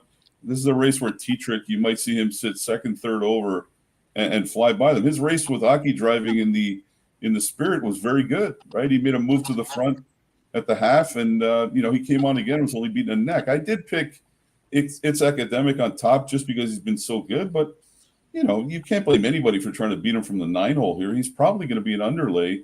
I think he's the best horse, but a lot of the horses that were mentioned here, I think have a shot to win this race. Nobody even mentioned Asteroid. I thought his race was very good in the Spirit. Just picked off late, saying those big fractions. He made a big move too. He has the right to improve here too. So I'm probably going to go 3 or 4 deep in this race on multi-race tickets for sure. I think I can say a little fast of Asteroid. I know the horse very good. I bought him to Sweden, and he got back here to the same connection who owned him in Sweden. He will benefit more of a small track. He's not the biggest horse. I think he will do good on a 5-8 like he did on Plain Ridge. On the big track, I have a feeling that the big guns and the big boys are eating him up on the home stretch. And Venerate's a big boy, isn't he, Thomas? Yeah, he is. He's a big one. I think he stands an okay chance, even if he doesn't have the kind of speed that he might need from the outside post. Ooh, I'm so scared. I will say though, ultimately, this is a race where it does seem like opinions are going to be fairly concentrated. I.e., there are several horses we didn't talk about in Balenciaga. Jujubee was an honorable mention by Mike, even though it was his top pick. Ambassador Hanover, Delayed Hanover. This is a race where if you're betting multis and you can justify using those horses that are 15-21 on the morning line, I certainly think you're going to get a much better price in the pick 4s and pick 5s than you would necessarily get on them as represented by their odds on the win pool. They're not going to be as heavily used in those sequences as the Venerates will. It's Academic, Southwind Tyrion, so potentially an element of strategy to use in betting this race. Even with what Barnsdale was saying with Rattle My Cage, sure, he's 6-1 on the morning line, but I would be surprised if people use him more than Southwind Tyrion. Southwind Tyrion, when you see that 26-second final quarter and 2 wins otherwise, I feel like he has to take more play than 8-1. It's certainly an interesting race. As is the race that follows. And it's not only an interesting race, it's a rich race. Race 12, $1 million. Mike, have you ever seen $1 million in your face in your life? No. Derick, have you ever seen $1 million? No. Thomas, have you seen $1 million? 20 grand is about the most No. I've seen. Barnsdale, have you seen $1 million? I have. Oh, in a really? Casino in Vegas, locked in some kind of a display. Oh, then I don't really think you saw $1 million. For all you know, that was a prop. They could have been shooting Ocean's 14 there. You don't know. Could have been Monopoly money. I don't know. I will say, if all of you want to see $1 million, you can certainly stay for the after show. Ooh. But this race, as Derick mentioned, many people do think it is the more wide open of the two Hambletonian events. Of course, the one person who doesn't think that is one Derick. And so because of that, we have to start with him. How, Derick, when you watch those eliminations, swept by trainer Ron Burke, admittedly, Celebrity Bambino looking good in winning there, as did Point of Perfect. How do you, in this division that has been shaken and rattled and stirred, think it's not anyone's race? Because when I look at the other horses, I have questions about most of them. I mean, Osceola, fast horse, but the horse could easily break. Is going to need like the perfect trip. Everything's going to have to work out well. I mean, look at last week, came charging home, but charging home, ground saving trip, and everything just worked out nicely. Winner's Bet, second time off Lasix. I have questions along those lines, and it's a horse that I've never been in love with to begin with. Point of Perfect was tiring in the stretch, in my opinion, last week. Can Ron Burke find a little bit more with going without shoes this week and stuff like that? Yeah, it's possible. Maybe the horse is just as good. But even Ron Burke said in the press conference, he's probably not as good as he's looked recently, and he's probably not as bad as he was before. That doesn't inspire confidence in me that this horse is great.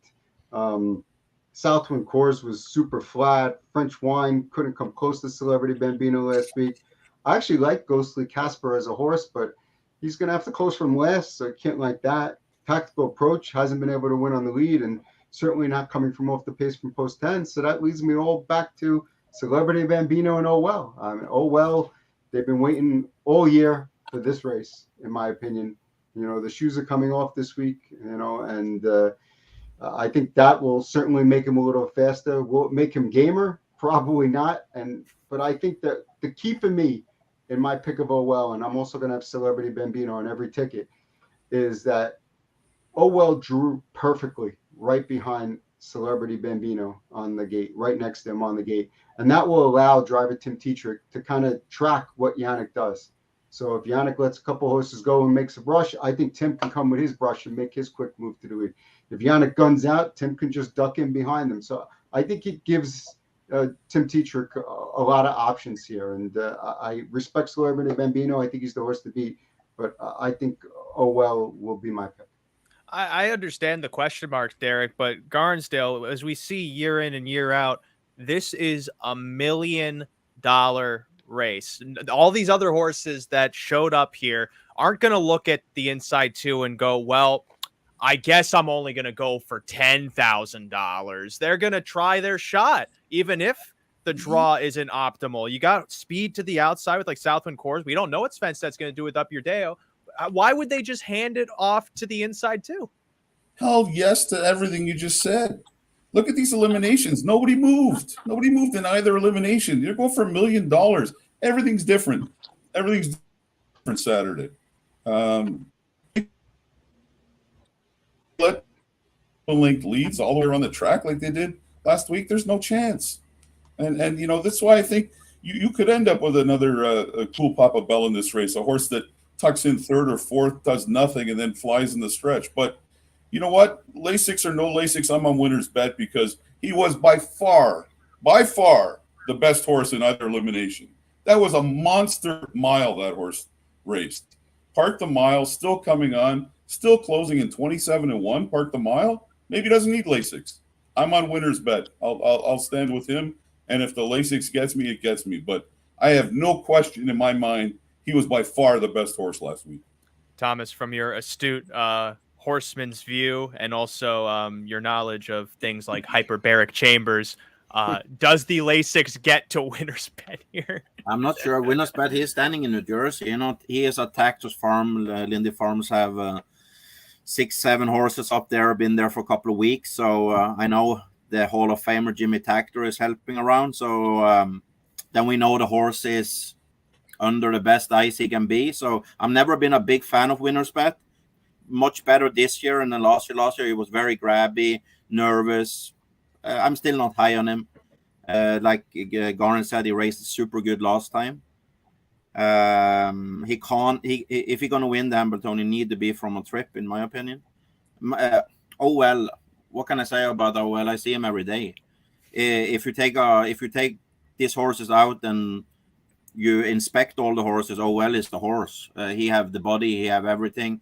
But for me, he is little like, he's not the toughest guy. Like, if we know that he would like, he's not tired when he go into after the finish line. He's, I don't know what I can say about it. Oh, well, if the shoes is coming off, that will help his gait. He's going to be a little cleaner in the gait. If I know Owell is stepping up and want to feel the little pain to win the Hambletonian, I think he wins the Hambletonian, but I'm not sure with him. Celebrity Bambino, like Garnet said too, it's not going to be a walk. It was like the perfect Yannick Gingras drive that we know that Yannick, he wins. When he win races, he win 90% of the races from the lead. So does he going to win the Hambletonian from a lead? No. Is he going to win from a trip? I think Tim Tetrick is outdriving Yannick Gingras from a trip 10 of 10 times. One horse I'm little like value on is Up Your Deo. Short last time, lost a month there from the Yonkers. He had a problem with the leg, I know. It was he didn't train so much the month between there. Ake optioned him with no shoes, but they changed that the shoes in the elimination, and he was okay. It was not super sharp. It's going to be exciting to see if it's going to be a close bridle on him. If it's going to be that, I'm going to have him on my ticket, and it's going to be no shoes for 100%. So I'm going to be with OL, Celebrity Bambino, and Up Your Deo. But I'm tactical approach. If he drew a little better, I've been a little high on him. I know Scotty C have been driving him very, very, like, little carefully. He was little like when he lost the 2 races from the lead. I think it was a couple of weeks. He went 51 too many times with him. He was in form a little too early, but same thing there. A Hall of Famer Jimmy tacked around the horse. If it's going to be a crazy first half, I wouldn't be shocked if tactical approach win the Hambletonian, but it would be need to have luck. But like the 3 other horses I mentioned is going to be on my ticket. I just want to throw in before you move on, Ray, that when I was going through all the horses and the reasons why I didn't like them, I did not mention Up Your Deo. And that's a horse that I would consider on my ticket for the reasons that Thomas mentioned. Thank you for clarifying and also letting Thomas do all the work for you in clarifying. I know you're short for words this evening. It also seems like from what you were saying, Thomas, Owell is perfectly named. He's the kind of horse that whenever he finds someone else, he's just like, what do you want me to do? It's like you can't say a horse is racing bad. He has been racing 13 or 14 times first or second. But when you see Owell, you see a superstar. You see a stallion who's gonna breed mares, but he don't want to be tired, and you need to be tired to win the Hambletonian. And certainly when you see that many seconds from 6 starts, having not missed the board, I'm sure there's maybe a little dent in the wall of Marcus's house. Just why can't he do it? But I certainly am of a camp that he could be trending in the right direction here. But Mike, honestly, when you look at this field, it does seem like everyone is understood, as you would in the sports marquee event, that this is the race to target. Many of these horses have had 4, 5, 6 starts. This is the time they all want to be at their best. And many of them, you can argue, are at that point. I agree. No one's mentioned Point of Perfect at all. I'm surprised. It's the other Burke, but this horse didn't win a racing. I would give it 20. I would give it 20 to 1. Jeez, you don't like any of my horses. I'm so glad we invited you to that. I'm so glad that I'm in charge of this and we brought you, because every time I talk, you just shut me down. Like, I don't even know what's going on here. I'm going to take something fast now. If you go back to 1st of July, I met Derick on the Meadowlands, and I said, today you can go all in on Point of Perfect. It was on no winners of 2, and Derick just looked at me. Okay, and he won. Is he going to win the Hambletonian a month later? No. Well, he might. I mean, he beat Owell last time, and yeah, I mean, 20 to 1, no limit. Mm-hmm. Take it, Mike. No limit. Take some of that. I'm think you going give to him take 30. some of that, I think, because you're not going to be 20-1 in the race, and he's at least improving. Unlike some of these other ones, we know what they are, and yeah, Yannick took off, but I mean, Burke finds ways to win, and this horse is faster, I think, than Celebrity Bambino early. He's faster than Oh Well early. He's going to get a trip in the race, especially if he leaves, and he's going to be a better price than a lot of these other horses, and it's a wide open race. I don't know. I mean, he might not be good enough, but if everyone thinks that they all have a chance, then why doesn't he have a chance? Especially since he's improving. He's going to be forward in the race. I think that he's getting a driver switch. He's going to get ignored. So I think he's worth using. I don't mind Oh Well, but he's probably going to be top 3, but can he win it? Yeah, I guess he can, but I don't know that I want him at a short price. I think Osceola is worth using also, just because if he stays flat, he's got high speed. He did well shipping. That's the first time he did. That was interesting to me. So he's going to be another big price. And Up Your Deo is another horse I've always liked. I mean, he already won the Yonkers Trot. He was off a month then. So he sat for a month and ends up in the final here now after just an even race in the elimination. What's wrong with him? He's probably going to be a bigger price than all those horses. And, he has a big chance also. So that's where I'm at.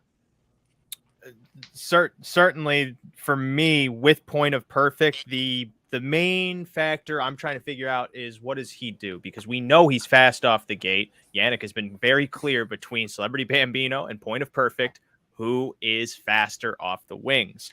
But if Point of Perfect goes, Up Your Deo potentially goes, I feel Southwind Coors has to go from that outside post. That puts Celebrity Bambino in a strange spot. It puts Oh Well in debatably a really nice spot to potentially track the likely favorite in this race.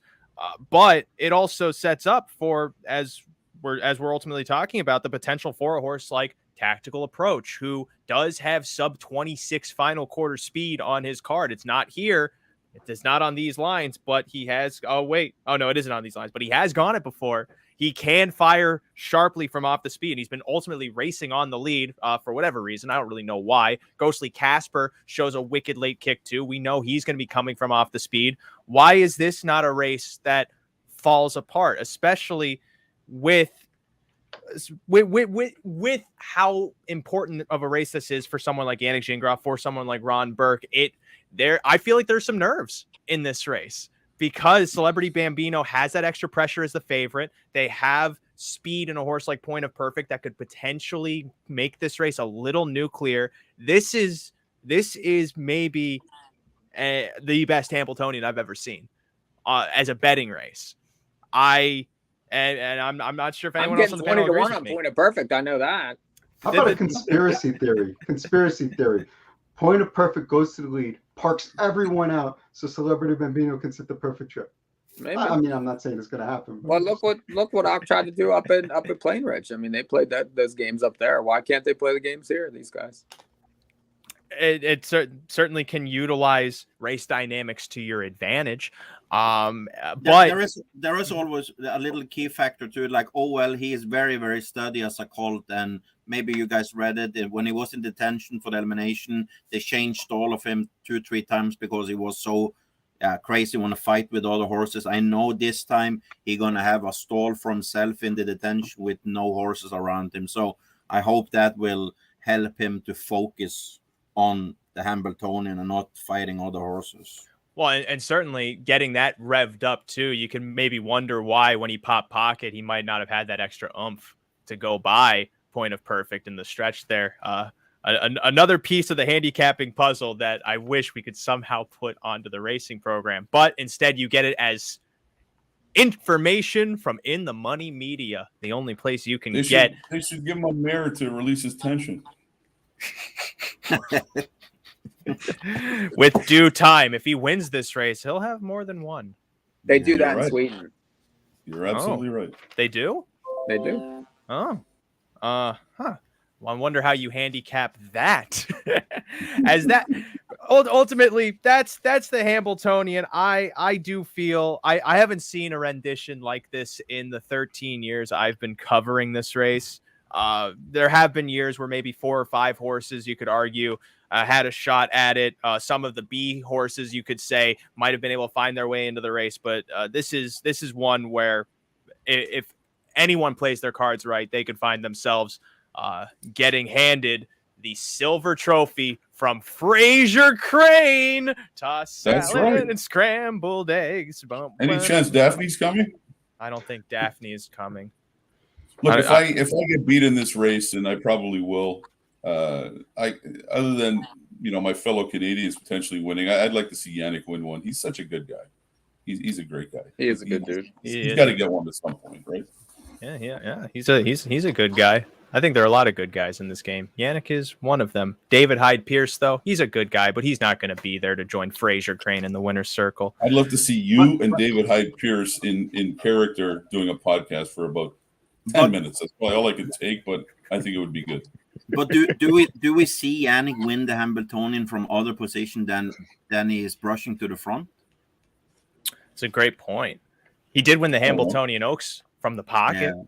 Well, if he's gonna win, he's got to get there eventually. It's like I don't see Yannick Ringras trying to trip out a win in the Hambletonian with Celebrity Bambino. No, I think he's going to make then I would be shocked. I think Yannick thinks he has the best horse, and when Yannick thinks so. he has the best horse, he usually puts the horse on the front at some point. So I think he's That's going to right. be on the lead. It's just a matter of, is it going to be at the quarter? Is it going to be at the half? But at some point, he's going to get that horse to the lead, in my opinion. And the worst thing you can do then is have a Timmy T behind your helmet. Which that was the thing I kept grappling with every time I was trying to map it in my head. I realized, Tim's just going to be able to do exactly what he wants. And it's just going to be up to if Owell's going to pass horses. Yeah, that's the issue. It's like, I think Timmy T is going to be on Yannick's helmet from the gate leaves. Mm-hmm. Yep, and 100%. And it's just a matter of whether the horse is good enough. Mm-hmm. That's what makes it so wide open too. And I wouldn't be shocked if it's like Derick said, that Yannick's going to brush to the front and Timmy going to try to brush. I don't think Yannick want to let Owell go to the front. So then maybe we're going to have that scenario. That's the one scenario where I give some of these horses from the back of the pack, a big shot. Is if Yannick just won't let them go. It can happen. It definitely, you can catch that action at, I believe, 4:58 p.m. Ray, did I see 50-1 on French Wine? Oh, that's what I had him on my fair odds line. You give me 50-1 on French Wine, I bet French Wine. No, but if you give me 50, I throw some bucks on him. Yeah, absolutely. Because I mean, this is out of 2008 Hambletonian Oaks winner Creamy Mimi. The only thing with him is that he's always chasing. He's another one that just doesn't really pass horses. But I wonder what Andy's going to do from this spot, because Andy can fire a horse, and this guy does have speed. If he's sitting close, is there any horse we can make a case for not going to win the Hambletonian? Yes, and his name is Winner's Bet. Apparently, Point of Perfect. Yeah, I have. Yeah, when I handicap this from 1 to 10, I have a Point of Perfect number 8. So I have Ghostly Casper number 9, Sotwin Course number 10. On my fair odds line, I have Owell as a 3-1 favorite, and then I have Celebrity Bambino at 7-2 to express then how wide open this race is. Everyone else is between 10 and 15-1, except for French Wine, who I accept probably is not going to win, but I would like to think he could, because if I got 50-1, I'm running to the window. That's too good a price to pass up. We saw what Cool Papa Bell did last year. That was a miracle. That was Todd the Miracle Man McCarthy. We're not calling him Hot Toddy anymore. He's the Miracle Man. But I'm ready to talk about race 13. It's my favorite race on the card. It's already it's past Garnet's bedtime, so we gotta go. But I have a winner for you guys in. I have a winner for you guys in race 3. I can take that a little fast. In race 13? Race 4. I have a Grand Slam for you. Oh, race 4. Yeah. Oh, who is that? It's the favorite, number 5, Killmister. Go in and look on the Hambletonian elimination last time. Completely blocked. Completely blocked, and he's up against nothing almost. He's gonna be you can single him on everything. That's fantastic. You're not going to get 20-1 there, Mike. I'm singling a little expensive in that race. Let's talk about the unlucky 13 that Derick's going to try and make the luckiest of them all. $240,000 New Jersey Sire Stakes final for 2-year-old trotting fillies. If you're excited by this, it either means you somehow have insight on one of these longer prices, or you think Allegiant's one of the best horses you've ever seen because she raced at Oak Grove. Well, I'll give you two things. One, I absolutely love betting 2-year-olds. If I could just bet 2-year-olds at the beginning of their campaigns all year long, I'd be really rich. I got to be honest. But they'll let you.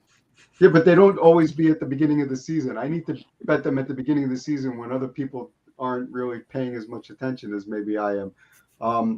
What I love about this race is I think the 8 Soiree Hanover is undefeated. It's going to take a lot of money. Allegiant's going to take a lot of money. And I don't think either of them have to win this race. I think they could win this race, but I think there are other horses that I like, I think are just as fast and have just as good of a chance to win and will be much better odds. The horse I like the most in the field is Special Talent. I mean, if you go back and watch that race last week, lost to Allegiant, but Allegiant kind of caught the horse by surprise, passed, but you know what? Special Talent didn't give it up. This horse battled all the way through to the wire. She turned in, I thought it was a spectacular effort. Start before that was very good.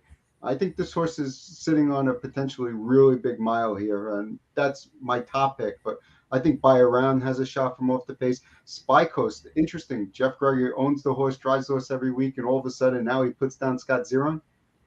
Maybe Scott Zeron gets a little bit more out of this horse. Sunkissed Beauty, I think if you're getting a decent price on that one, has been really good in both starts. So to me, even Walk and Go, another horse that has a shot. So to me, if Soiree Hanover and Allegiant are 9-5 and 5-2 or somewhere around those odds, I'm completely fading them and going on the other horses, especially Special Talent. It's funny at this point, you're talking about not betting pedigrees. Here you are, your top pick is the half-sister to Special Way. But I didn't mention the pedigree at all. I could. I'm just saying it's there. I don't care if the horse is by Cherry Toe Lily. How do you not like Cherry Toe Lily? This is what I care about. Do you not remember what she did? This is what I care about. What did I see with these two things? And whatever. That's all that matters. I could care less what they. I got mentioned a couple of things. Soiree Hanover, she trained yesterday, and she was the best she have been coming out of that race. So we are super confident. But post-8, like you said, it's not going to be any value on her. I am agreeing with Derick. Special Talent, I have her as my third choice. I have Sunkissed Beauty as my second choice.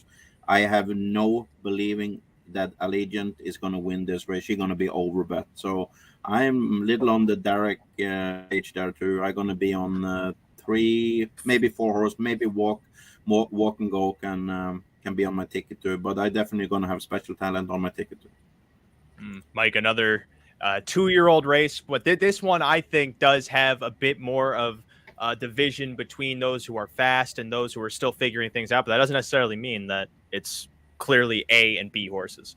Yeah, I don't know. I like Soiree Hanover quite a bit. I mean, a horse that can come up from off the pace like that and win 2 straight, and really that last race was about as impressive as she could possibly be. I mean, she just crushed, and any trip I think will get her there. I like longer ones underneath though. The 5 Bohemian Hanover ran got second to that one, while 2-1 versus that one last time, and raced okay, just wasn't beating the winner. And I had Special Talent third. I like that Dexter sticks there. I think that you get a much better post, has shown speed, has shown ability from off the pace also. So both those things, the fact that the 2 separate trips and she's overcome adversity, even though she hasn't won, but she's been right there. Those 12-1, 20-1 morning lines, I like this race vertically, but Soiree Hanover on top and probably lean heavy on all the multis there. And then Garnet, this does raise an interesting question. If a horse like Allegiant does take a ton of play, that does potentially open opportunity for us to zag where everyone might zig. Yeah, I'm going to zag to Walk and Go. I don't have a big, strong opinion on this race, but to me, she seems to get positioned in her races where I think a horse is going to come from to win this race. She's, usually 4th or 5th at the half. first or second over at the 3/4. There's nothing wrong with her with any of her starts, really. I'm looking for a price, but like I said, I don't really have a strong opinion on this race. It's not one that I'm going to bet heavily, but I tend to agree with Derick. If there's, if this is part of a multi-race sequence, I would try to beat both the 8 and 9 because I think post position can come into play here, and somebody's going to come pick them off late, I think, and I'm hoping it's the 6. I will say of Allegiant on that July 4th day at Oak Grove, the track wasn't, torrid fast, but she crushed the track record for 2-year-old trotting fillies, going 153-2, never being asked by David Miller. In fact, David Miller was pulling her up at the top of the stretch, and she was still going forward. So, point being, there is plenty of speed there. She has plenty of ability to win this race, but post 9 for a 2-year-old, especially on a day like Hambletonian Day, that separates the boys from the men, the women from the girls, and the creme from the cream, as I think I've said before. So that said, I think we touched on many of the other horses that make sense to target. Barnsdale mentioned Wall Can Go, always appealing with 2-year-olds that can gain ground. Just because a lot of times horses go on the lead, but you want to see a little bit more power and a bit more smarts that come with passing horses. Walk and Go has shown that. Special Talent has shown both that and also some fight when encountering Allegiant and finishing second in her most recent start. Spy Coast, another one that's just been coming from off the speed and now finally lands an opportune post draw to maybe not sit as far back as she has been in other races. So a race that I think definitely some people might be going deep in, despite Allegiant being a possibly strong favorite. That's there in that New Jersey Sire Stakes final for 2-year-old trotting fillies, race 14. This could potentially be a quick one if everyone here is smart. Okay, this is an IQ test. $315,700 cane pace. 10 or 11 horses going to post, so 10 on the gate. 1 a little late. We are going to do roll call on this, and if you give me the wrong answer, I will be upset. Mike, are you on Confederate? Yes. Derick, are you on Confederate? Absolutely. Thomas, are you on Confederate? Yes. Barnsdale, are you on Confederate? Yes, with 7 colors second because he raced, I thought, huge in the Adios. Thank God. It took what, 8 months for us to figure this out? Something we knew all along last year. Of course, as a 2-year-old Confederate, you never know what they're going to do at 3, but he showed a bit of spunk as a 2-year-old, and even though he was second in the North America Cup, affirmed himself a leader of this sophomore pacing division. He stands to be probably, aside from Sylvia Hanover, I would argue maybe the most likely winner on the card. I guess the only thing to talk about to add a little bit of depth into the discussion, after that Meadowlands pace victory, do we at all worry that he might go back to his old traffic trodden ways of somehow finding too much to do late? Or at this point, is it just see how fast he can go? I don't know. I thought Dietrich moved early in that Meadowlands pace final. He wasn't messing around in that race, and now he's not going to mess around in this race either. I mean, he knows he's the best. I don't see him messing around. I do like Ammo a little.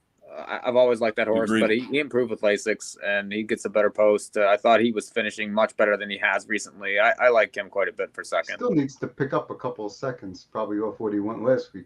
Yeah, but he's going to be a price at least. He's going to get a better trip too. Yeah, there is one horse, like you mentioned, Ammo, but in that race there, we need to go in and see the replay there. I know we have been talking about that horse for a while, and he never make me go to the window, but I'm gonna see if I can get some exacta money on El Rey. He was jammed in and locked in. There was Scotty C, and he have everything saved for this race. And from this post, I think I can get some value on the exacta. And then Derick, I know you were on the Christchurch bandwagon in the Meadowlands pace, and now you're on Confederate. What do you think of Christchurch off that mile in the Meadowlands pace?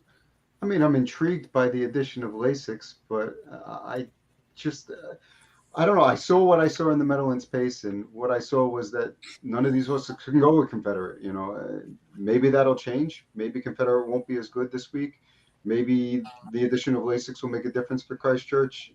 I don't know. I have to see it from someone else before I believe it. I actually like Seven Colors a lot. I thought 53-1 final half, 120-4 final 3/4 in the Adios last time.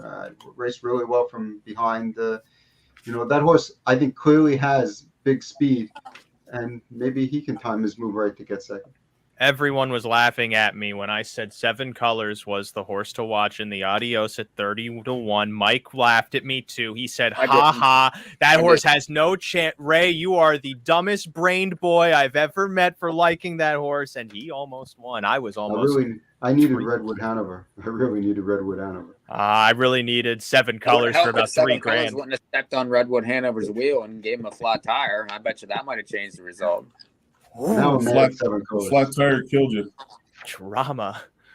Too bad we can't see flat tires on the Racing Pro. If we've learned anything from this roundtable today, it's that harness racing is much more than the numbers you see on these past performances. Sometimes they're flat tires. Sometimes they're getting loose on the farm. Sometimes it's walking into some kind of matrix where the horse may or may not teleport into another dimension based on the amount of steel that's surrounding. It's really one of the more interesting sports that's ever existed. We're going to go to the most likely winner on the card. Don't forget about the Angry Studs. Oh, the Angry Studs. Absolutely. I think you can even find that in baseball, though, if we're being honest. I find it in woodworking, especially. 15th race, the last stakes event we'll talk about here on this marathon roundtable. We've gotten through nearly 11 races in just under 2 hours. This, the second division of the Sam McKee Memorial, free for all pace with 10 horses going to post. And Derick, you are right. The next most likely winner on this card is the 9 Tarasi. You are absolutely correct here. I don't know how he's not. You better not have anything else to say. It's Tarasi, the next most likely winner on the card, and not by the missile. Who's drawn out? I've seen you pick worse horses. That's the best I could say for Tarasi. I've definitely seen you pick worse horses. I wouldn't say it's completely impossible that he could win, but he's not winning. I don't know how he loses. He's another one that went to Oak Grove, and here he is conquering the world. The only horse that's winning this race, is By the Missile. From post 10? Post 10, no problem. What? No problem. I hated this horse in the Houghton. I know someone else. Maybe Mike was on the horse in the Houghton. I did not like the horse. I think we know who I was on in the Houghton. That's true. But I know someone mentioned this horse in the Houghton. I hated him in that race. I just didn't think he'd be ready to go a 47-mile. I think he's absolutely ready to go a 47. I would be shocked if he went 46-4. I think this is the race. That he needed that last race to get where he is now. I think he's far and away the best horse in this race, and I think we're going to see it today. I don't know, Mike. I'm not sure one race be what make a horse go fast. Yeah, but he's really good. I mean, he won 13-16 last year. 13-16 I like the post year. because it's going to help your price. He's faster than these horses. Are you done? Keep going. This is the worst possible. This is the worst show we've ever done. It's not close. Keep going. I'm by the missile. I'm done. I don't care. Oh, okay. No strong opinion then from Mike Pribozie. Maybe a stronger opinion from Barnsdale on this race. Or no Barnsdale. Do we still have Barnsdale? I think he's sleeping. I don't know how I missed By the Missile in my top 3. I mustn't. I'm here. Oh, okay. I might have been sleeping when I handicapped the race because I didn't have By the Missile in my top 3, which is very silly. But listen, I'm going to go to Forever Boy. I think this race might set up for him. Let's get James McDonald to win on Hambletonian Day. I think, his last race is a throw-up, and the other two races before that, nothing wrong with them. Tim Twaddle, James McDonald, 2 good guys. Let's get them a win, and then go have a beer with them. I like it. I think James might have another win earlier on the card potentially. But Thomas, what certainly makes this race interesting is you have debatably the two best horses in the race drawn on the outside two posts. I don't think Taurasi. I don't bet Oak Grove horses, so it's now I never bet Oak Grove horses coming to another track. The time is overrated. It's not 5'8". And no, I'm just kidding. But I don't bet Oak Grove horses. But by the missile, I'm much agreeing with Derick today, and by the missile, I think is maybe only one scenario that is Mark McDonald going to do something with Billy Clyde that can stung by the missile. I don't think so. I think Yannick just going to fly, let him go, and he going to be my single on the pick 4. Certainly interesting, especially if I think if Yannick goes, for one, that does raise a potentially hot pace with Billy Clyde to the inside. Tattoo Artist, it seems like he's not going towards the lead much. He went to the lead in the Garrity, perhaps because, like, what else are you going to do? But it seems like he's trying to opt for more kind of covered trips. Is that kind of the theory for you, Derick, with By the Missile? It's just he's just faster than everyone else, and he somehow barrels by from post 10? Yeah, I think he's just going down the road. I mean, I don't see a scenario, while Mark McDonald's going to leave, I don't see a scenario where he just decides, hey, I'm going to park out Yannick, because that basically would be saying, hey, I want to finish last. I mean, that's basically what he'd be saying there. So I don't see that happening. I think Yannick's going right down the road here, and then he's going to, be standing in the winner's circle next to me, and we're both going to have big smiles on our faces, and me because I cashed the ticket, and him because he just won a $130,000 race.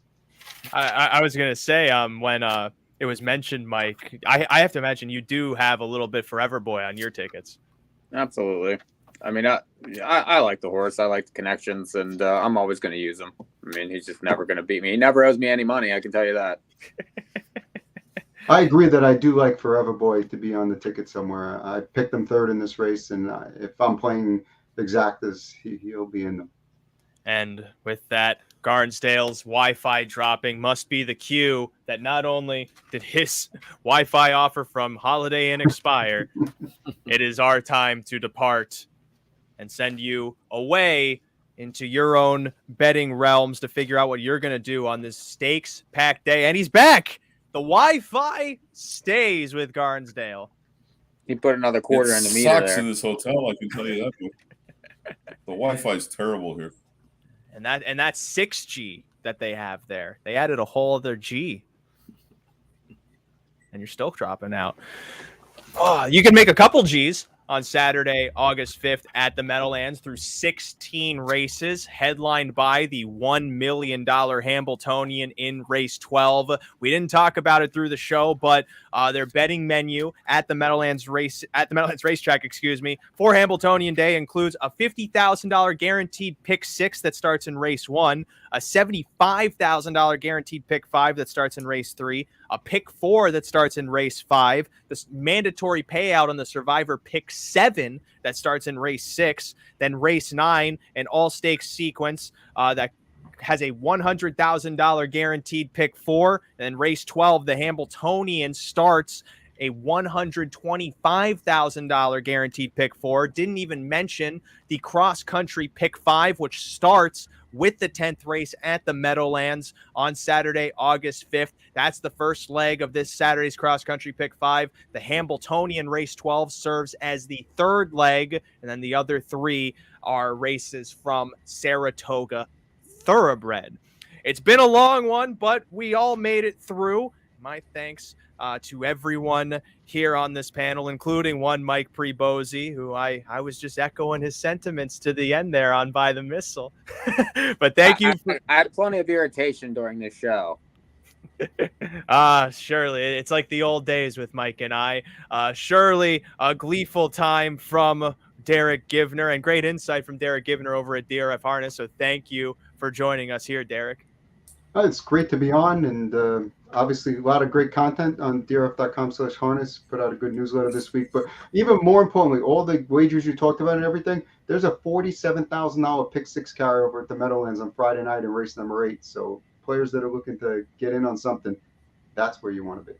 You can certainly build your bankrolls for Hambletonian Day the night before. A decent card too, nonetheless. That Friday at the Meadowlands, and we also it's going to be Derick's specialty, so I know he's going to be hot over at drf.com/harness. I want to thank Thomas Svensen for coming in. I just want to give a winner to Mike, so he's my little. I can give a winner to him on Friday on Meadowlands. It's in the third race. Carl from Nancy Tactor. I've seen him train at the Meadowlands on the wraps for Jimmy Tactor. He qualified on 54. He's a single and a Grand Slam.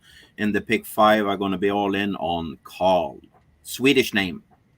It's nice after you're booking 20 to 1s with him. You're going to give him, I send a little olive branch there. I might even bet a couple bucks on him.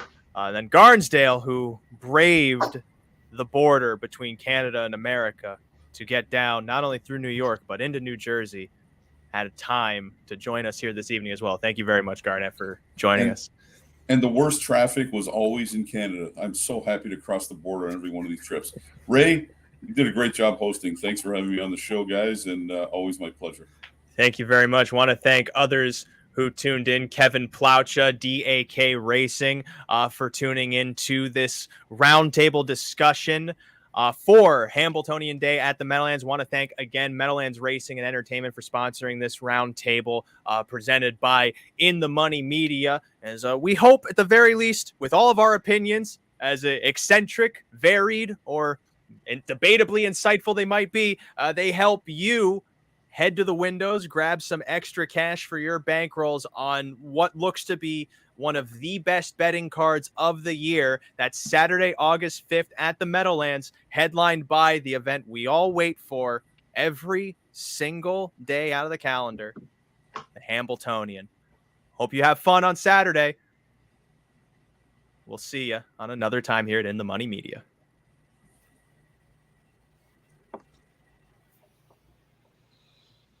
Jeez.